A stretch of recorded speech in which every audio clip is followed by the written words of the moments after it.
thank you very much, first of all.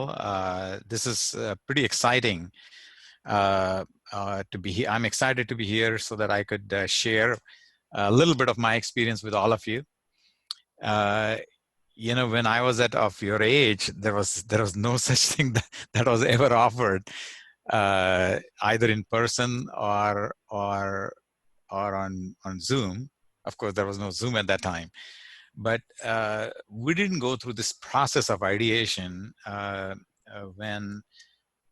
when I started thinking and ideating. So I think I'm very happy that you all are starting early in your career, thinking of a number of things in your formative years, and hopefully, I can see most of you to be the future innovators. Uh, you know, Folks that some of you would start your own companies, either product companies or service companies. And ideation is definitely a first and key important step in reaching to your goals. So if you could just take maybe 30 seconds each and just tell me who you are and what your backgrounds are and what your inspirations and motivations are. Just 2 or 3 lines, so I know what your interests are. Okay, Tanvi, why don't you start? I'll just go from down the line.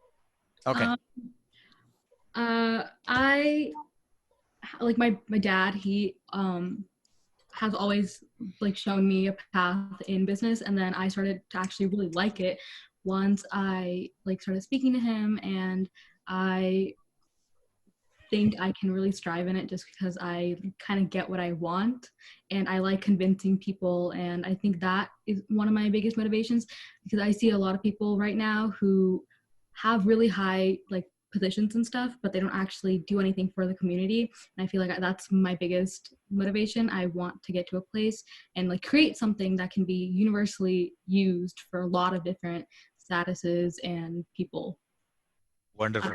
I don't know if that answered your question, but no, that I just want introduction, because I don't see your faces, so it might be worthwhile to put your videos on if you're in a reasonable shape to be shared. But no, I just want to know where your backgrounds are, what your motivations are, what your aspirations are. Why are you here? Yeah, so if everyone could turn on their video, that would be great. Only if you're comfortable. Yeah, if you feel like it's okay. So this isn't. All right, my screen just changed, so the order changed. Okay, Justin, do you want to, or sorry, Nia, do you want to go next? My name is Nia, and I guess I like just helping people out and just convincing them to like take a side in what will benefit other people. So as of now, I'm taking like a leadership class at school, so I guess it's kind of like we just help people. It's not necessarily like we get anything in return, but I just like helping people in general. That's very good to know. And I'll feel free to ask me questions when we get there. Okay. Vikat, can you go next, please?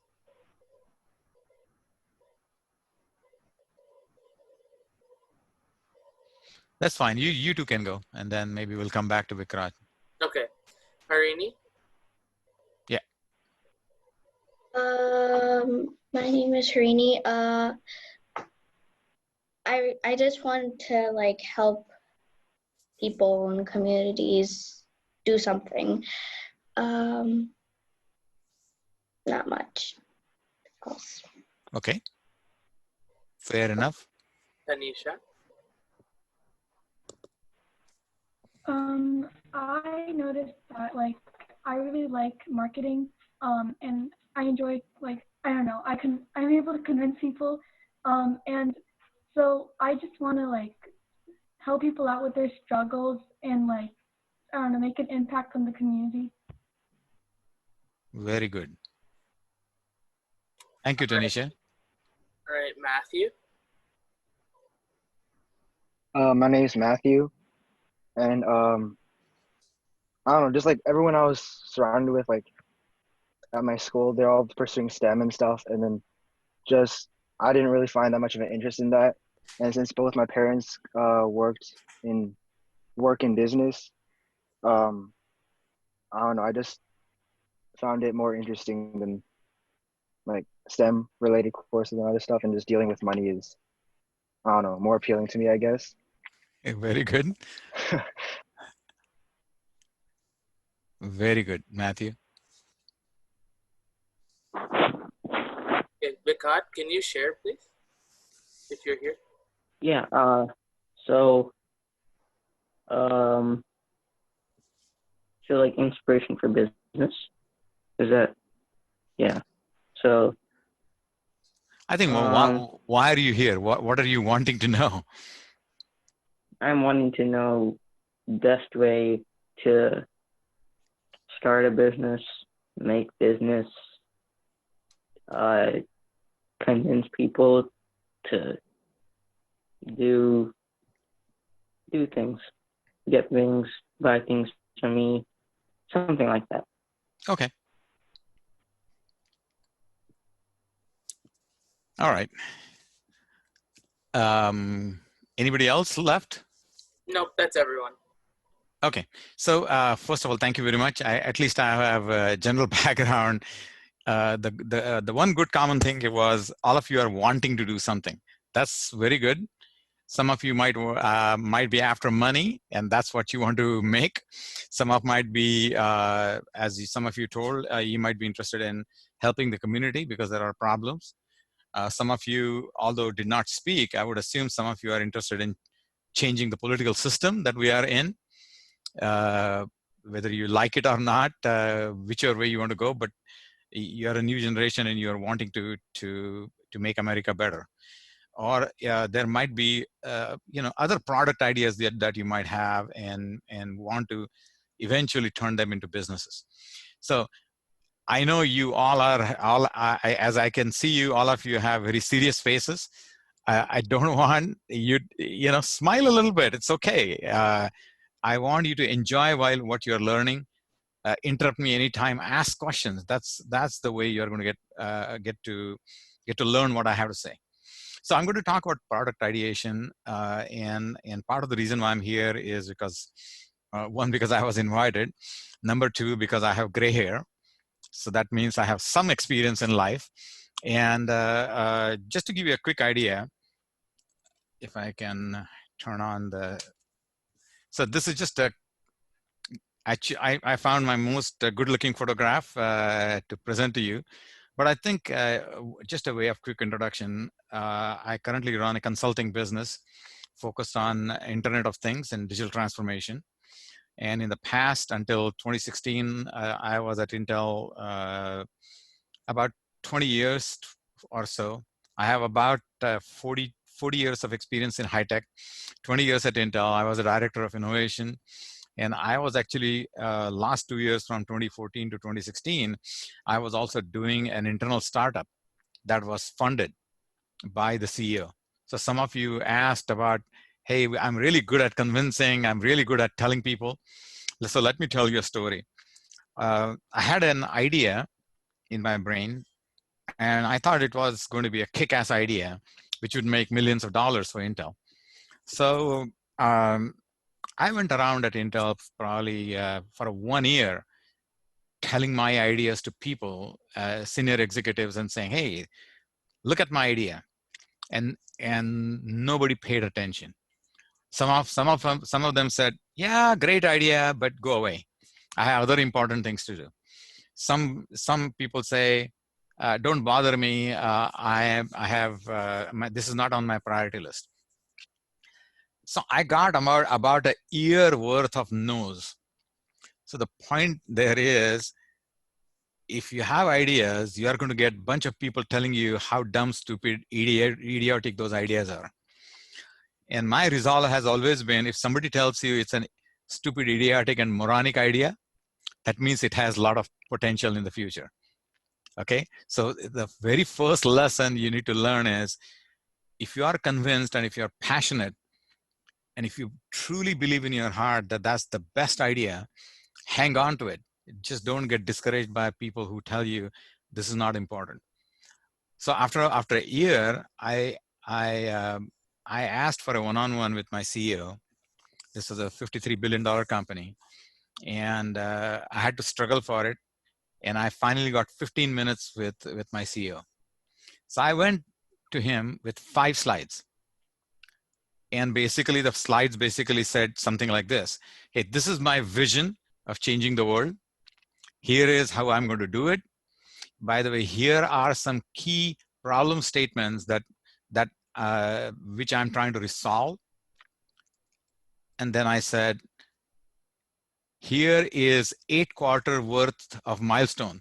So in first quarter, this is what I'm going to achieve. Second quarter, this is what I'm going to achieve. And I gave him a 2-year or 8 quarter worth of plan. And then basically said, and therefore I need, so many $1 million. After 15 minutes, after flipping, my problem statement was so strong, and the idea was so strong. He basically said, money is approved, make it happen. So this was in 15 minutes, I walked out of that CEO's office with several $1 million. So I think the point of telling me this is not to impress you, but the idea, you have to be convinced in your own life in a very strong way. And I'm going to give you lots of examples, by the way, how to think, how to write down, how to ideate. But I want to understand that first germ, right?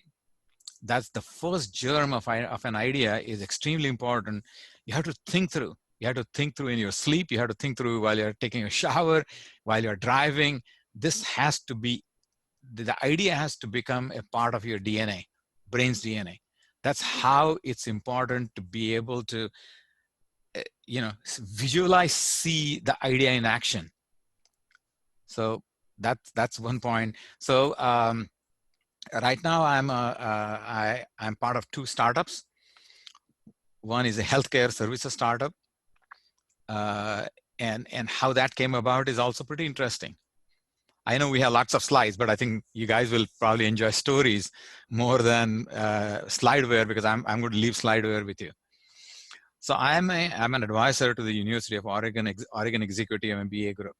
So what happens is, in that MBA group, one of the keystone project is to produce a business plan. And the professors always call me on the last day to say, hey, as students are presenting, can you evaluate those business plans?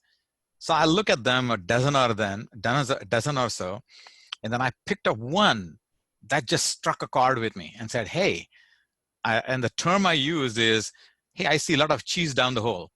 I said, that's the idea. That's really exciting.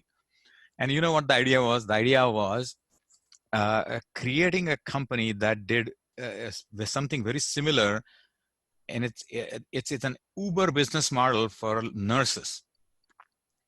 Think about Uber, right? You want to go from point A to point B. You make a phone call. You say, I want to go from point A to B. Here I am. That's my home. And a pop-up goes to maybe a dozen or so drivers. Drivers look at them and say, do I want to take this ride? They accept and they get it. And what we were trying to do was the same thing. Typical problem statement, right? It's the 4th of July, people drink and drive, and there are a lot of problems. And suddenly your ER gets full. Now, normally, there is one nurse for every 3 or 4 beds. Now, what if you have a pileup on I-5 and 25 people come into the hospitals? Where do you get nurses? So what this was for, it was for a hospital administrator to say, I'm needing this type of nurse, this location, this specialty, and from this time to this time, and this is an hourly rate. And all the hospital has to do is push a button. It goes to a fair number of, say, 10 or 12 nurses in the Portland area. The nurse who thinks she is fit for the job accepts it, and that's the nurse that's scheduled.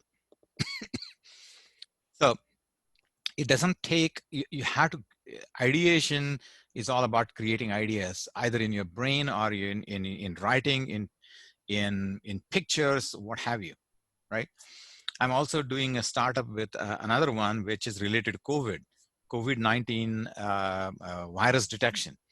And I don't need to spend more time on this because you know how critical it is to be able to quickly say whether this guy or gal is infected.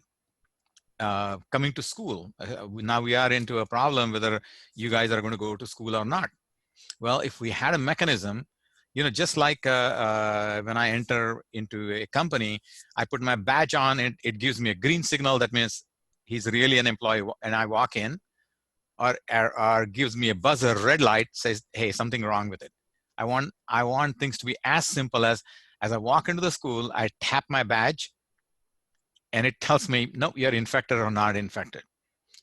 So all of these ideas are emanating from a very well-defined, very clear problem statement, right? So that's your starting point. So I'll get into more into it, but I just wanted to give you a quick overview. I'm also a member of something called an Edison Awards and Edison Universe, named after Thomas Alva Edison. And when you get a chance, take a look, since you guys are all wanting to ideate and innovate. Look at edisonawards.com, and you will find world's topmost innovative ideas that I'm part of, that I get to judge in about 20 different areas, all the way from vision, dental, consumer products, polymers, materials, aeronautics, space, chemicals, and people innovate. There's amazing number of stuff that people think in all of those areas. And if you get a chance, you can look at from last 5 years of innovations that have been created in about 20 or 30 different vertical areas around the world. And maybe that will also provide you motivation in two ways. You will get to see that innovation is not dead in the United States. Second one is you will understand the breadth of applications and verticals people think through. Amazing. I'll just give you one more example. You know, a typical thing, you probably know 18 to 19% of our GDP is used for healthcare, right? That's a very big number. So we make lots of hospital visits. So I saw an innovation where you take it's like a rod, and if you have a cough and cold, all you do is you put it in your mouth. It has a little LED in the front, so it lights up your throat, and it has a camera, and it has Wi-Fi and Bluetooth. So all you do is push a button, so it lights up, it takes a picture through Wi-Fi and Bluetooth, it sends that picture to your physician, and the physician can say, nothing to worry about, just, you know, lemon tea and honey, and you'll be okay. Or, hey, you need to come and see me, right? Now, what that does is 80% of people don't have to make a visit to the hospital. So you're solving an actual problem. And when you see those problems, then people come up with all kinds of innovative solution. You know, a sensor on a stick. You can also Google it. It's called throat scope. You can Google it and see this innovation, right? So the next thing is that shows my phone number and my email. So I do want to keep in touch with all of you. If you ever want to talk to me again because you are stuck, you want some quick help, I'm here to help. Any questions before I go to any next slide? You are a quiet group. You're not vocal. You don't have to be so quiet. I'm sure your minds are running. You might have questions. Feel free. I mean, I'm an approachable guy. I'm not a professor. I'm not your teacher in Westview High School. Okay, so the two quotes I wanted to just bring in. One is, I think what has helped me personally in my life is just being curious. I think you have to be so much curious that you have to bore your parents to death. You have to ask questions. Why this way? Why this way? Why that way? Why not this way? You know, whether it is all the way from making a dough. So your mother might be making for chapatis. Why is dough made only this way and not that? To why it is roller is only used this way and that. Why do you cut vegetables only in this way or that? Ask questions every single time. I think the problem statements are there everywhere on the road, right? Why are there potholes on the road? Why are the street lights every 200 feet and 40 feet high? Why not 50 feet high? Do you guys think that way? I'm just going to take a pulse.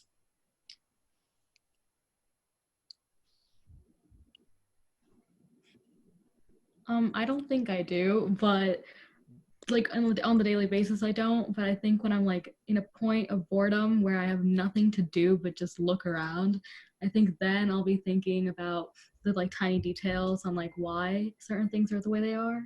But on like the daily basis, no, I'm not like that. I think it would be very important to develop, and I don't know how to tell you to develop, but you have to have an acute eye to be able to question. Now, I'm going to ask you, since there are both boys and girls or men and women here, have you seen, what's the difference between men's shirt and women's shirt?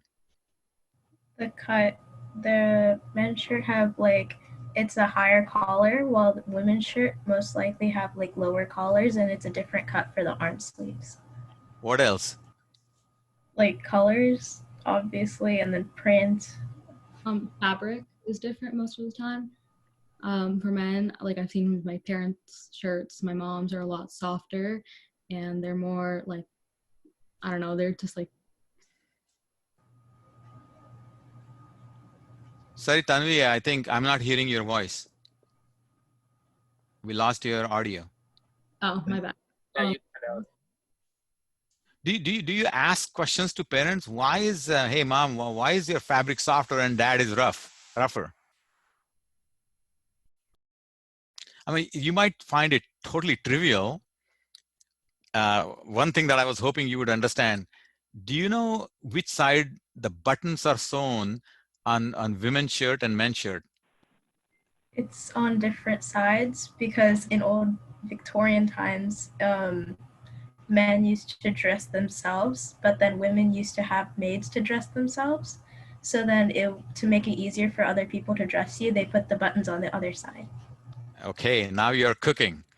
See, for you, this might be highly boring, most, what can I say? Simplest of simplest things, right? The point I'm trying to make is, do you question these to your parents, to your teachers, whoever you can find? When you walk on the road, do you observe stuff? Do you see why certain things are one way? When you walk on the road, do you observe what is that tiny cylinder on top of the traffic lights? Have you really gone back and say, why is that there? I mean, you can say it's camera, but where does the camera go? Where is this feed going? I think I don't want to belabor point because we are running short of time, but I just want to, the point I wanted to emphasize is ask questions every single time. Why is the color this way? Why is built this way? Why do we throw things? Where do those things that we throw finally end up? You know, why do women have bob cuts, but why not men? I mean, these might be trivial sociological, but as long as you can go and find a reason, ask somebody why it is this way. I think that's the point I'm trying to make. And look into everything.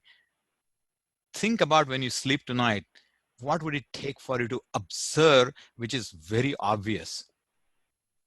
And you might be thinking, why is it red is stop and yellow is slow down and green is go? Does anybody know?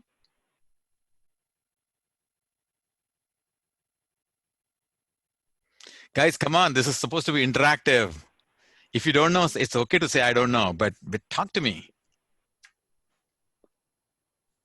Yeah, I don't know. Maybe it's a psychological response to the colors.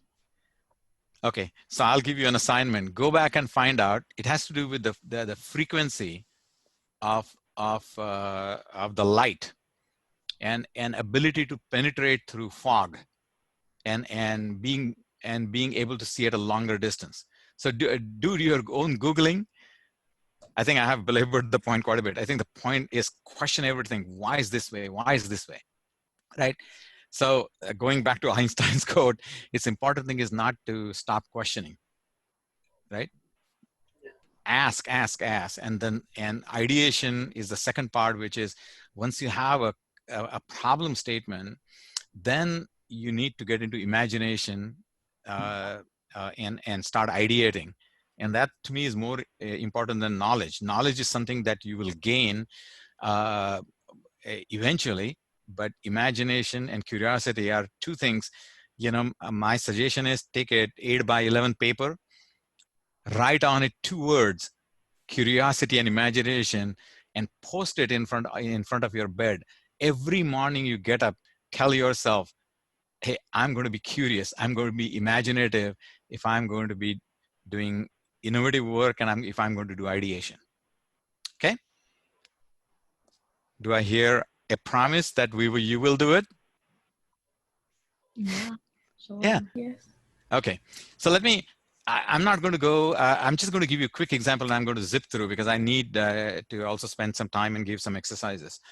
So a long time ago, when I was a kid, I was interested in making a radio.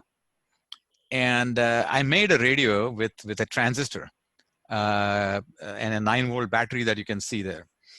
One funny thing happened one day where I took it outside and it fell from my hand and it stopped working. And I said, what the heck? It must be, poor solder joint or something. So I brought that in the home and it started working. I said, that's pretty interesting. So then I walked out again and it stopped working. Sorry, it stopped working. Then I came inside the home and it started working. Now my curiosity got started and I said, there must be something. I'm going to find out what exactly is happening there, right? So then I continued that for a day or two. And then one time I happened to take it outside my home at night and it was still working. So that took me, I could have asked my parents, hey, why this is happening? I said, no, I'm going to find answers to those of my own. Well, what was happening is, and that transistor was called OC44, was the name of the transistor. It was a germanium transistor. And when it fell down, it had a paint on it. And that paint had scratched off. So inside that paint was really the transistor silicon material. Now that silicon material was now getting exposed to sunlight, and that it was acting like a phototransistor rather than a transistor. So every time it was becoming a phototransistor, it was going out of its normal range and it stopped working, right? So that was my first discovery into ambient light sensing, right? How do I sense light? This was actually a failure on my part that scratched the transistor, that turned into a regular transistor into a phototransistor and started acting like a on-off switch rather than an amplifier. So this is just one example of how do you learn through failures and go deep at it. Just don't say, oh my God, this stopped working, and then leave it at that. You have to go back and poke at it and say, what exactly happened here? So deep analysis is extremely important in the entire process. I'll give you another small example. This was, I was probably a little younger than you both. I was 12 years old. And this was the time I first heard about the word computer in my entire life. And I said, man, I should be able to make a computer that can add and subtract. And then I got on the case, and I worked probably for 6 months And I finally produced something that could do addition and subtraction for numbers from 1 to 20, right? And this was year 1969, and this was when I was at age 12. There was no problem statement other than just a fascination around the word computer, and a desire to say, hey, even I'm going to make a computer one of these days of my own without asking anybody. I'm going to do it all by myself. So this, again, the second note of learning is don't be too lazy and start asking people for answers. You know, put your own time, your own thinking, your your own sweat, and there might be a time where you just cannot solve, and then it's okay to ask people. That any comments so far? Boring? Exciting? Wait, what age did you do the ambient light sensor experiment thing? Ambient light sensor was 9 years old.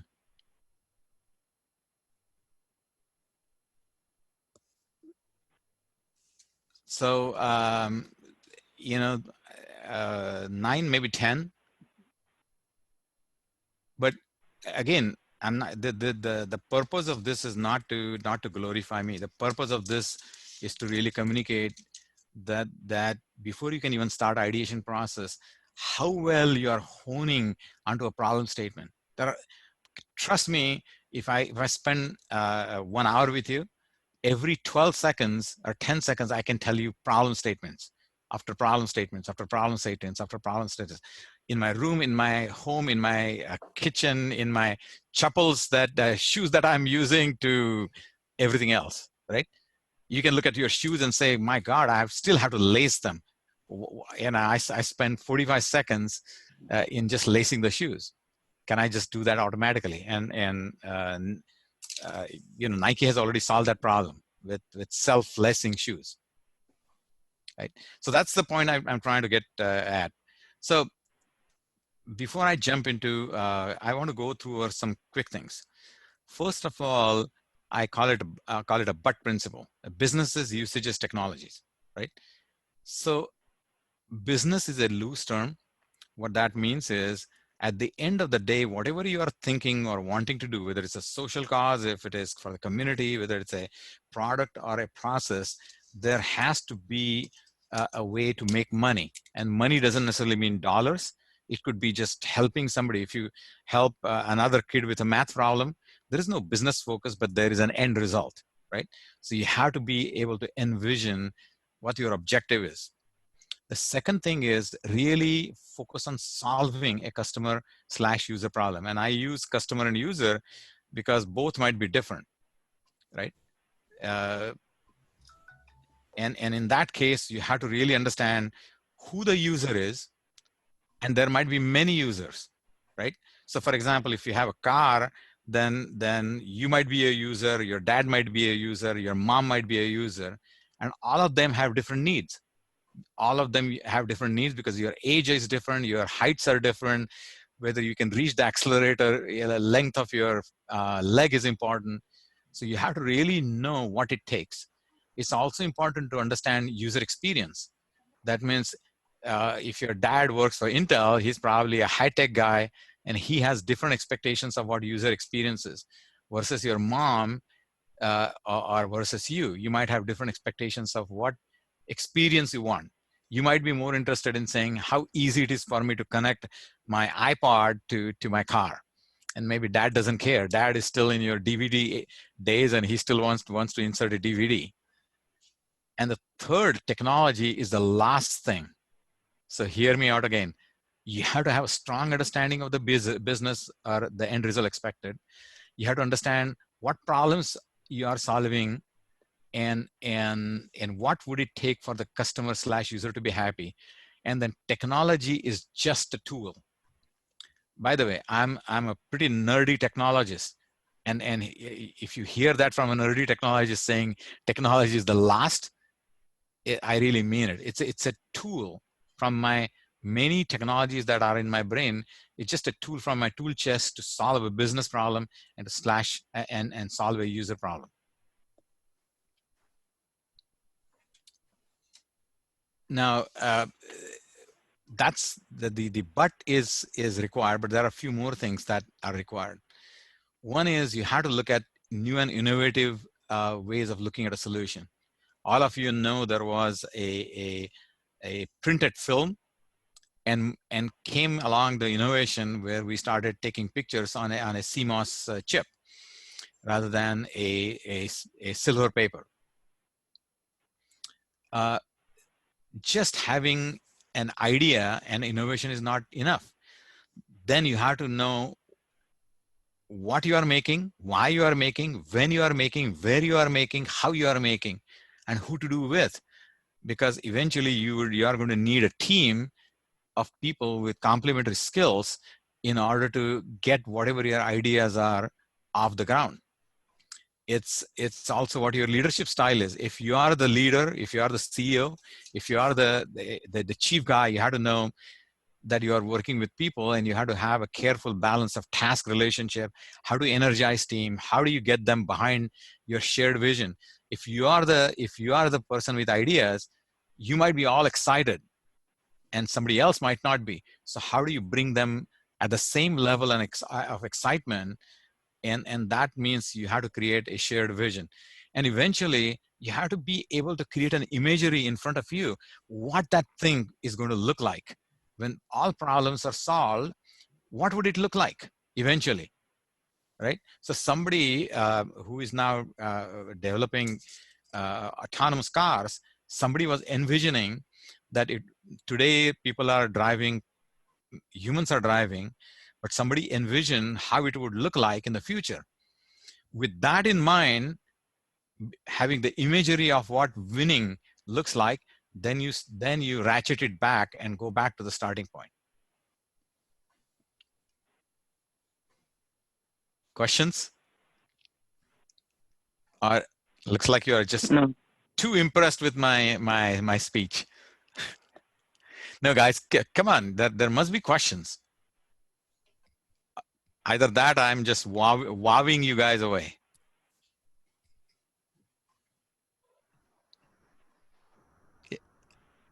No?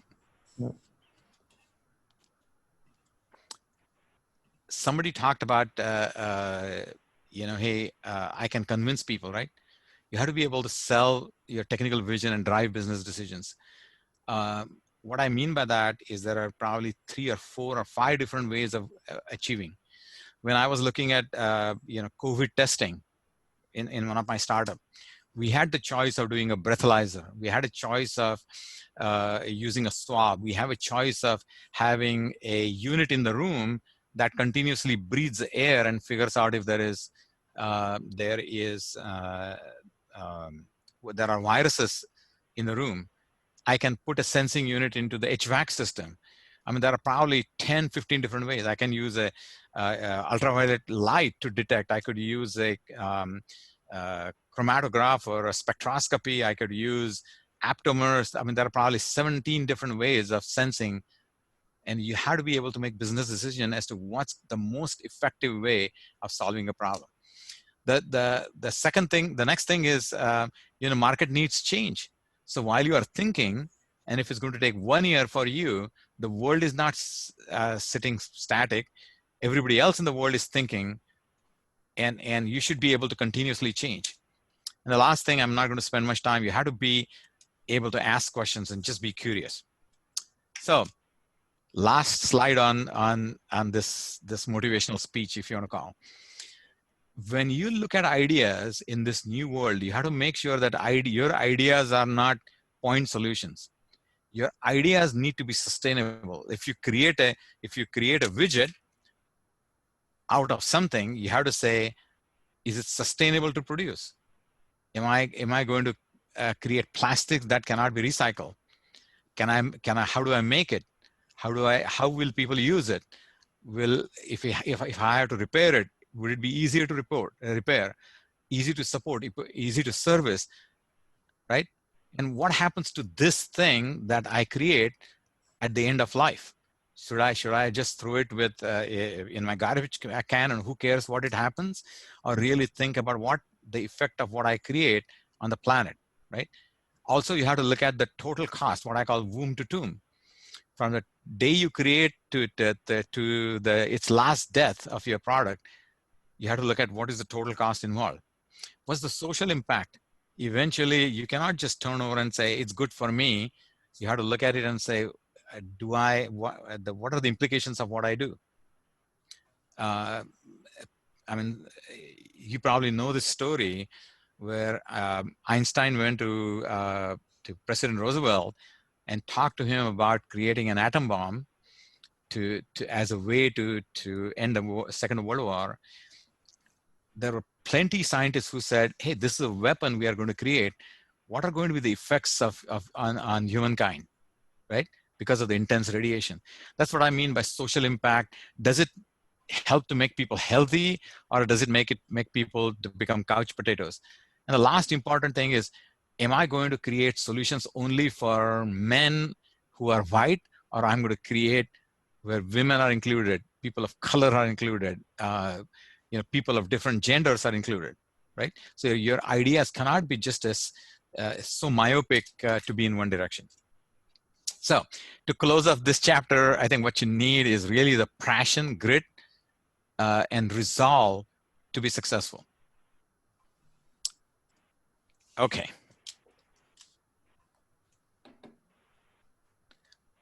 Still no questions? Okay. So I'm just going to quickly go through the process of ideation.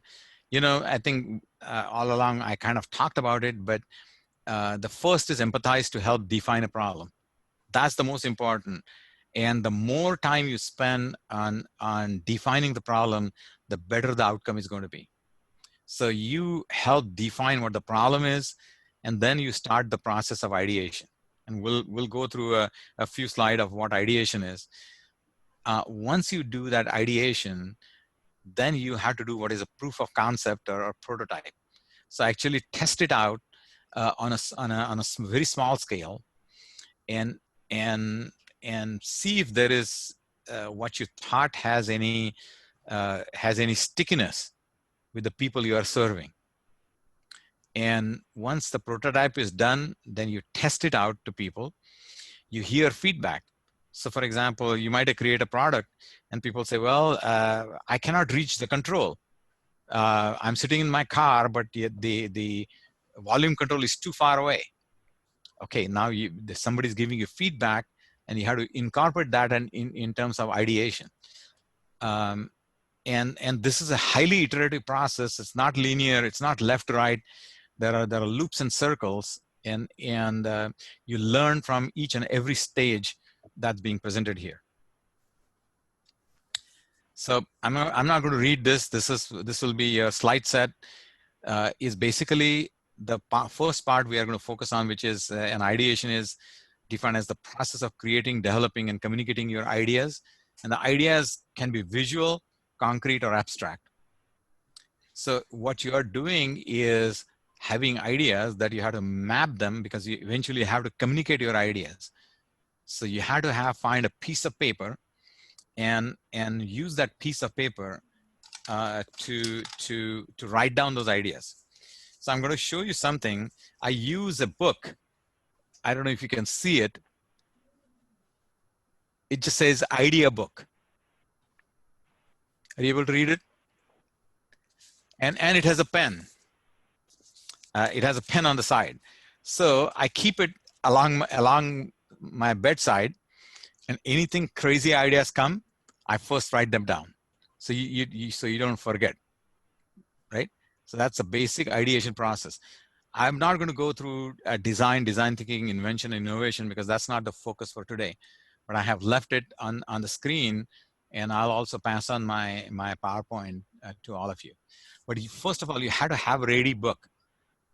Normally, a laptop or a phone is not a good idea, because you can't do freehand sketches so easily unless you have a stylus on your tablet.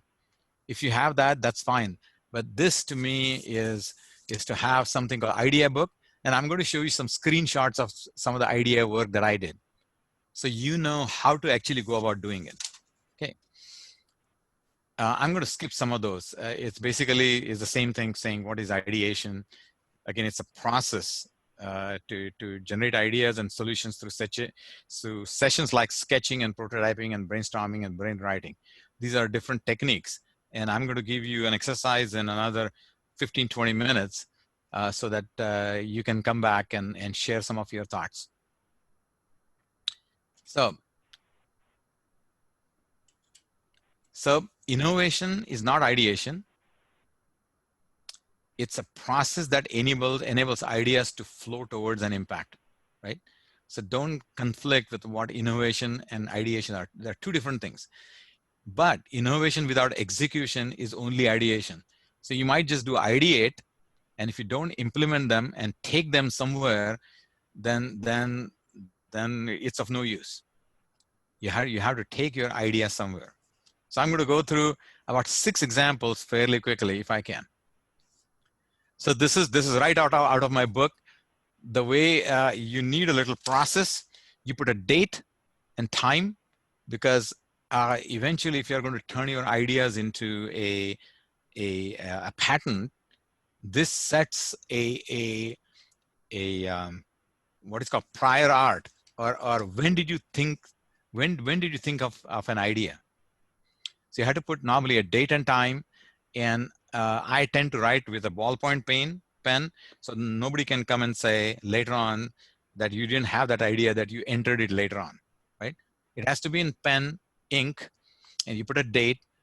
And what this idea was, I don't know, some of you, none of you are wearing glasses, but maybe some of you are wearing contacts.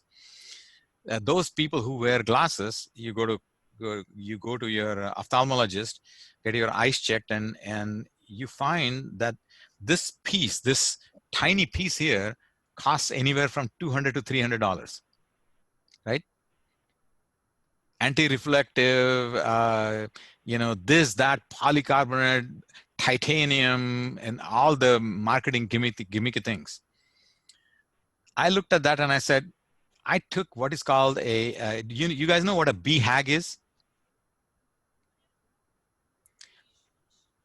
BHAG is big, hairy, audacious goal, right? BHAG, big, hairy, audacious goal. That means it's so far out, it looks ridiculous. Like what when President Kennedy said, hey, before the decade ends, we are going to take a man, land him on the moon, and bring him safely back. And people had no idea, because there was no design. There was no rocket that was in design. There was no rocket of any capability, let alone leave Earth to go to the moon and then bring the human back alive, right? So this is what I call big, hairy, audacious goal, something that is totally unreachable. It's like saying, I'm going to climb Mount Everest without taking an oxygen tank with me. Big, hairy, audacious goal. So my hairy, audacious goal was to create an eyeglass, complete eyeglass with frame and with lenses for less than $5. So this was an idea, and I was going to talk with a few people in KCI Institute, and I wanted to talk to a bunch of companies how to set up something in India very cheaply that I can create masses, so people who cannot afford, especially in India, to create $1 to $5 worth of complete glasses, right? And then I had ideas that I wrote down how I could possibly do it. And I basically, if you can read this, I basically said, hey, I could do a 3D printing. I found out that 1 out of 3 glass wearers are girls. How do I get in touch with companies who manufacture glasses? I wanted to find out, why is it so expensive? I wanted to have, world's blind statistics. What can be done maybe in prenatal care so that kids don't have to use glasses? Why do so many people use glasses? And I basically said, hey, I'm going to write to Bill and Melinda Gates Foundation. I'm going to write to United Nations, right? This is what is ideation, right? You guys see the point, how widely this thinking is? It was to create, first of all, I found out that a lot of people in India don't have enough money. They can't even read a blackboard. Kids cannot read even a blackboard. How can they even learn? They cannot read their notebook or algebra book because they don't have glasses. Well, why don't they have glasses? Because they cannot afford. Why can't they afford? Because the glasses are very expensive. What would be a range of dollar range that would make it affordable? See the sequence of how this is ideation. And then in order to achieve that, who do I have to go? I have to meet this guy. I have to create statistics. I have to find out why 1 out of 3 are girls, right? So all of those is and then at the bottom you might see I wrote a note saying exercising prefrontal cortex and increasing decision making capability. So I first had a thinking, where exactly is the decision made? When you see this piece, right? Is the seeing happening in the brain, or is the seeing happening at the retina? Or is the seeing happening in the optic nerve? Where exactly is the seeing happening, right? So many questions have come about. This is another idea number 2. I have a flat foot. I don't know how many of you have a flat foot, but I have a flat foot. That means my feet really hurt if I go on running because I don't have a curved arch. So this was thinking that I said, what can I do? And my shape of my arch changes throughout the day, right? As I'm walking in the morning, my arch shape might be pretty curvy. By the end of the day, because of my weight, it starts compressing.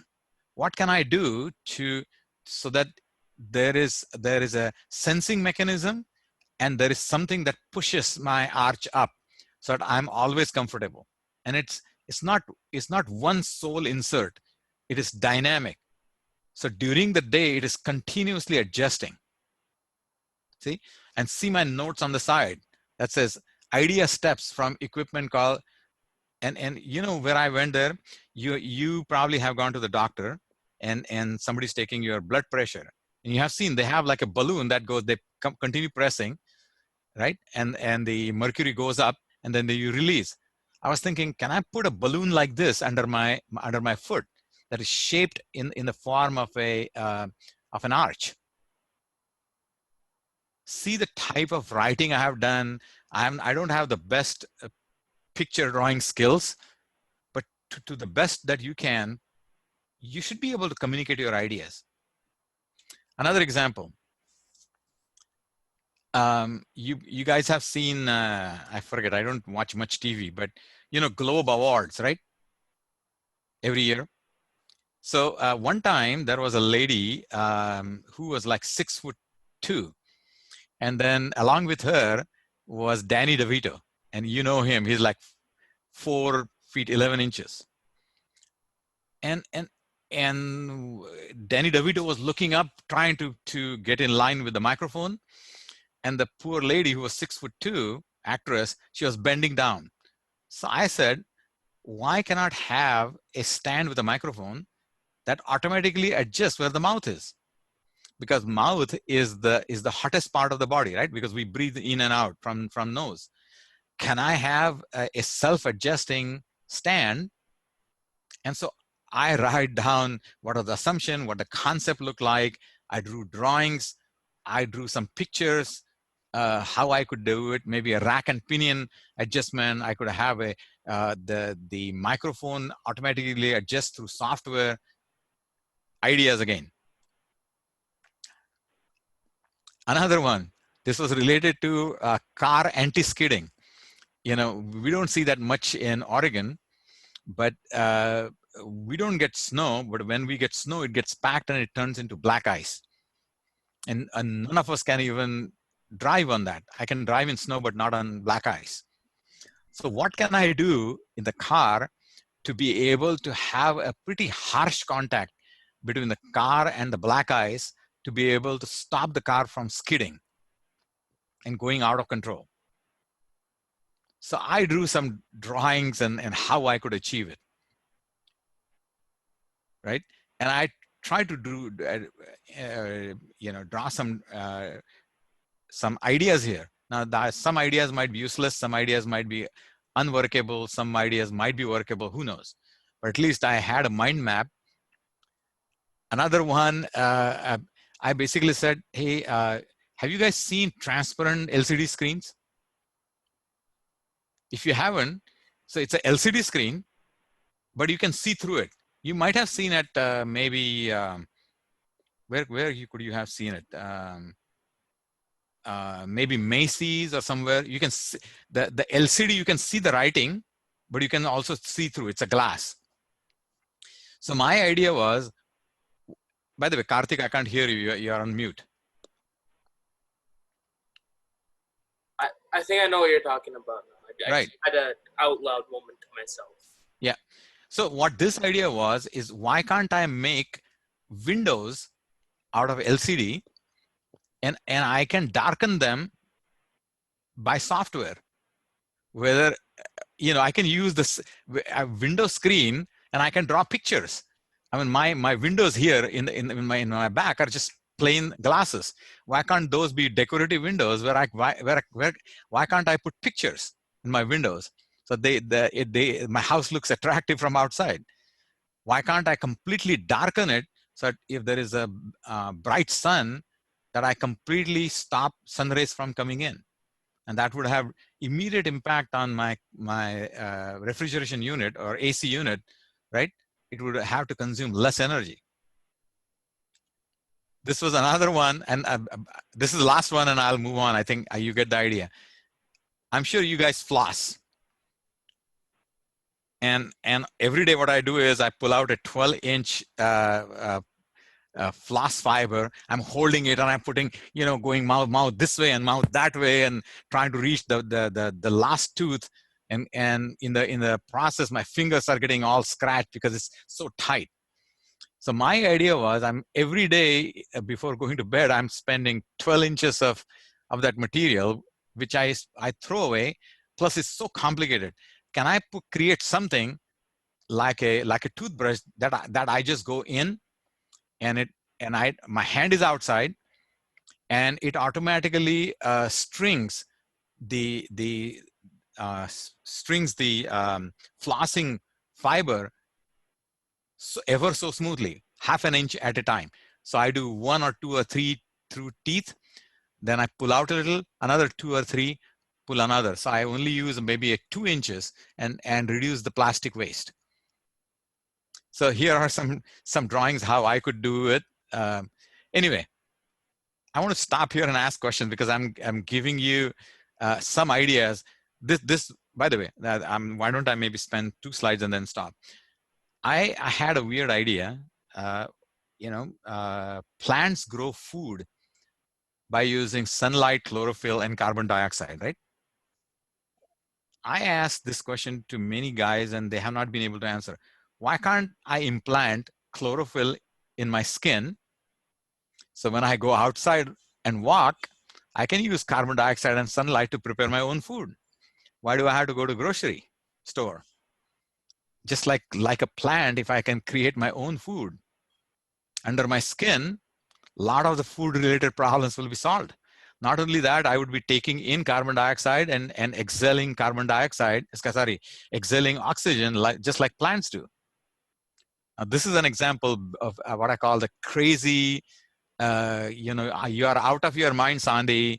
Are you crazy? You don't understand plants and human beings or animal kingdoms are different.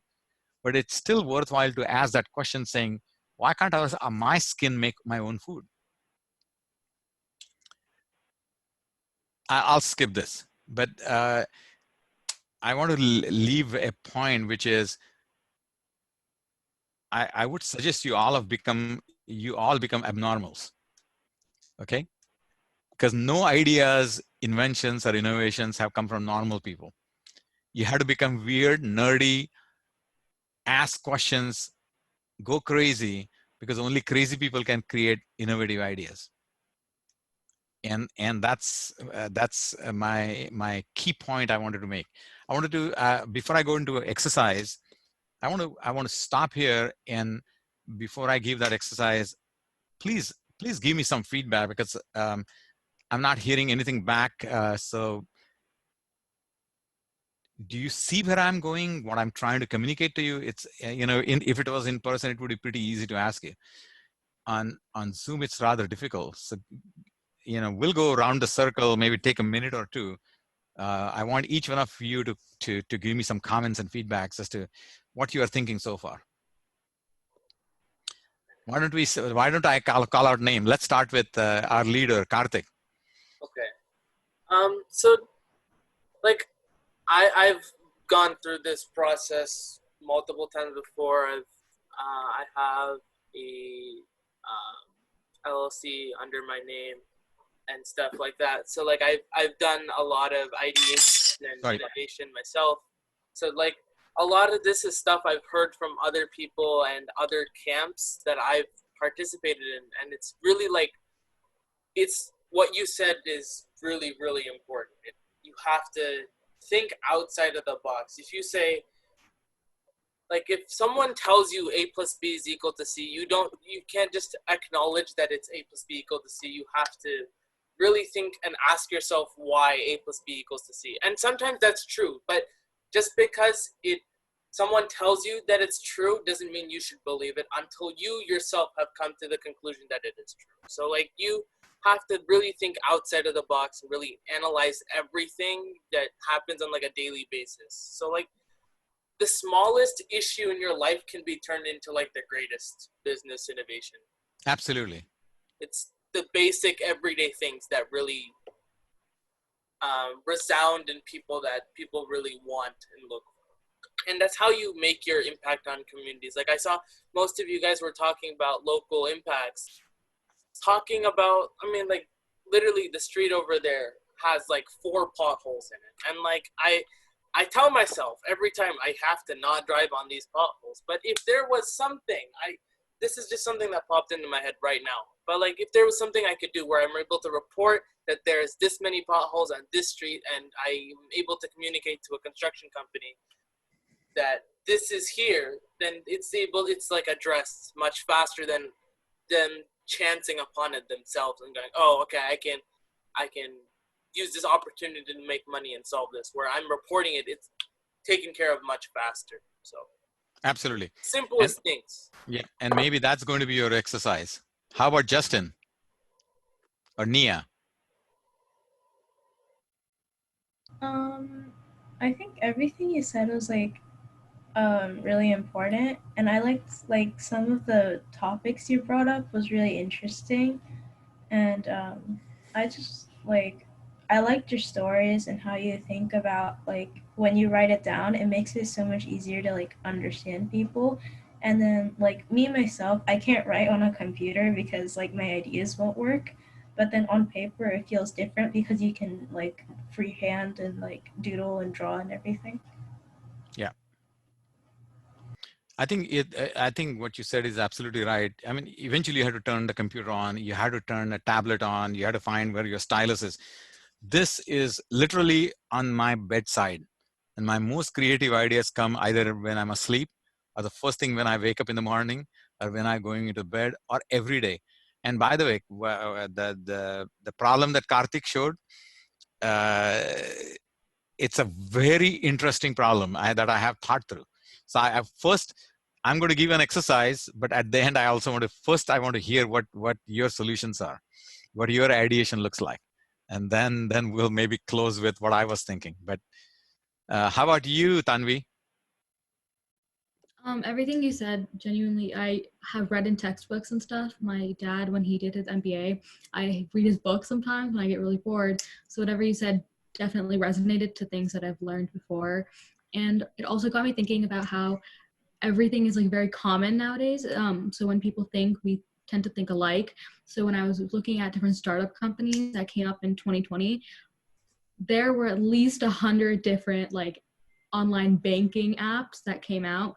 And I think what you had like said about asking questions and like being more different, it definitely shows, because a lot of people aren't doing that, and there's a lot of the same. So I think what you said kind of spoke to me as how to be more different and like how to make your idea stand out from others. Yeah. May I add one sentence? It's not important to be 10% better, 20% better, because there is no wow in it. What you need to be is change the equation completely. Make it 5 times. That's why look at the goal I took about glasses. At $250 glasses, I'm just going totally ridiculous. $5 glasses, right? Make it something so that you're addressing an app for app. Let me tell you, I don't know if you guys know that I also run a charity music program called Sur or Saptak. In the last 9 years, I have raised over $350,000 to help blind children in India. And that's where my connection and the ideas about glasses came about. But it has to, your solution, I mean, everybody has to make money, right? Everybody has to have a livelihood. But remember other factors that are important nowadays, whether your solution is sustainable. Does it impact social life? How does it affect human beings? How does it affect the planet? Does it create garbage that takes 500 years to decompose? You have to think your generation, my generation only thought in terms of making money. Your generation is a lot more innovative, a lot more cognizant of the world, and you are in the best possible seats to be able to ideate and create solutions that really make a planet-wide impact. And I hope all of you think in those terms. How am I going to make a worldwide impact? Not write an application and that gives me $1,000 a month. That's not the idea. People will make money. All of you will make money. But it's not about what you make for yourself. It is how you impact the rest of the world that matters more. Okay, how about Matthew, you? When you're going through all the principles, like most of it is kind of like something that most people talk about. But like when you went over all the examples for your sketchbook with your ideas and your plans and all that, I think it really helped just drive in all the principles. And especially with the example of your glasses, it really kind of like brought to mind all of your additional criteria you brought up at the end of your slides with like the sustainability, total cost, social impact, and like maintaining health and like inclusion for that. It also brought up like connection to like other companies that like other thriving companies now, like iPhones. Like back then, it didn't have to be like a really realistic idea. Like back then, having like the power of like a computer and like such a like a handheld device was like kind of really absurd as well. So like just like having the initial ideating absurd idea isn't like bad, as long as like yeah you have like a passion and like a curiosity about it to keep on pursuing it, I guess. And yeah, I guess I don't really know what to say. Yeah, no, by the way, ideation, you don't have to apply any one of those things, right? Ideation has to be freewheeling. You don't have to worry about the impact. It's only when you are trying to create something, then you have to. So in fact, I'm saying during ideation phase, don't think about things. Just freewheeling, writing down your ideas. All the ideas that I wrote down, I don't know even they are workable. Are they sustainable? Nothing. First phase is problem statement and get your ideas are down on the paper, and then you can analyze them to death to figure out whether it's sustainable, is helping society, and all of those. Yeah, that was like kind of what I meant. Yeah. Yeah. How about you, Harini?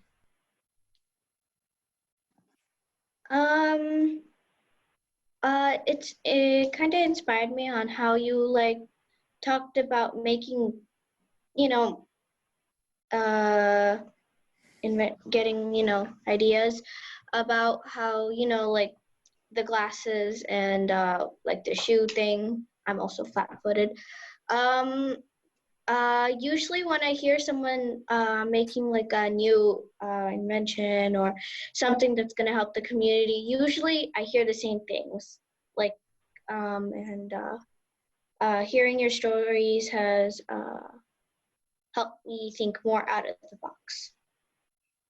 Thank you very much, Harini. How about you, Tanisha? All the stuff that you said, it made lots of sense to me. And like looking like when you showed us all your ideas for inventions, it kind of like it was really like interesting to look at, and it kind of shows how um like there's so many different ideas out there, and all you have to do is just like ask questions and like think about like even the smallest things. Like it doesn't even have to make sense at first. No. Initial phase, in the initial ideation phase, nothing has to make sense. The only thing that has to make sense is a solid problem statement, right? And then ideation is just a freewheeling, crazy, out of the world, big, hairy, audacious, absolutely ridiculous is okay in the initial phase. But you have to have and by the way, I'll also add one word. It's not only understanding problems statements, it's also understanding problem statement empathetically. What that means is you cannot just look at the user and say, hey, I understand what the user is doing, right? If you have a helper that's coming and help you mow your lawn, and you have ideas about how to mow the lawn, you have to be able to stand out in the 98 or 100 degrees Fahrenheit temperature. That's what I mean, empathetic learning of problem statement. You have to actually be in their shoes to feel their feelings in order to come up with a problem statement. You cannot be sitting at a distance and say, hey, I understand problem statement. You have to feel the pain. Who else is remaining? Wilcott? Vikat, do you have words?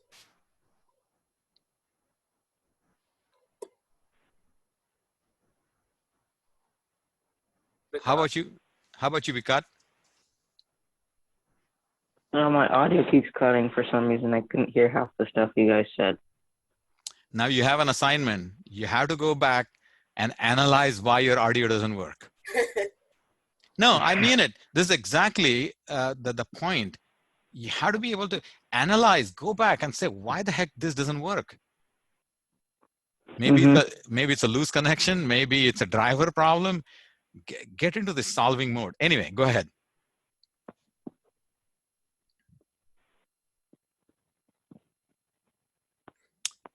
Why don't we go to, I don't see your name. I see your name as Shooting Stars Foundation. That's Aditya. Yeah. Oh, Aditya. Yeah, my name's Aditya. So I guess like what you said about like thinking out of the box and thinking creatively, I think that's like really important. And I think my dad especially kind of emphasizes this idea of like always asking questions, right? Like you never know where it's going to lead. Like it might be a simple thing like I guess like why is a penny different color than a dime or something? I don't know. But like by the way, worthwhile, find that out. Yeah. I just thought of that because I just saw a bunch of coins on my desk and I was like, oh wait, why is a penny brown? But I guess like I guess just always asking questions, and sometimes maybe an idea does come from it and maybe sometimes it doesn't, but like always thinking outside of the box, and eventually you might like stumble upon something that might be something to pursue. Yes. My suggestion to you, Aditya, is don't get easy answers. It's so tempting to just get easy answers. It's all of you, I'm going to tell you, when you search of your own and come up with your own answers, the joy that you get is probably 100 times more than getting an answer from somebody else. Try to find your own answers first. Now, that doesn't mean don't ask anybody, but make an honest to God attempt to find your own reasoning and then ask. And the second point is, if your mom and dad are not saying, Aditya, stop, you're boring me, I need to sleep. If they are not saying that, then that means you are not asking them enough questions. You have to bore your parents to death by asking them questions. Until then, your curiosity has not done the job. Yeah. But I want to come back to Vikat and see if he can still not, if not, we will quickly move to the last slide. Vikat, is your audio problem solved? I don't know. I can hear it now. We can hear without you. it cutting off. We can Yeah. hear you. Okay. Yeah, Go the ahead. audio is working. Go ahead. Your thoughts. So, What do you think stood So- out from what he just presented? oh, what do I think? I don't know what to say.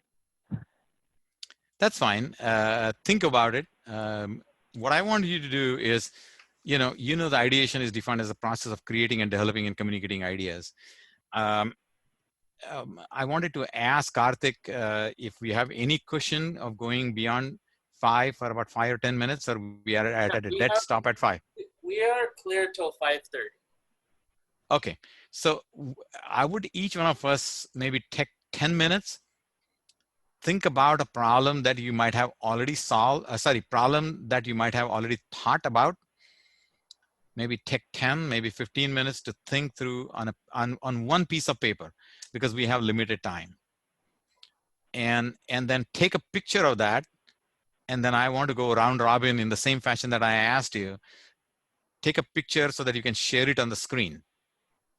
And be able to explain for 2 or 3 minutes, hey, here was the problem, here are some of the ideas. It could be textual, it could be pictures, it could be drawings, it could be scribbles, whatever.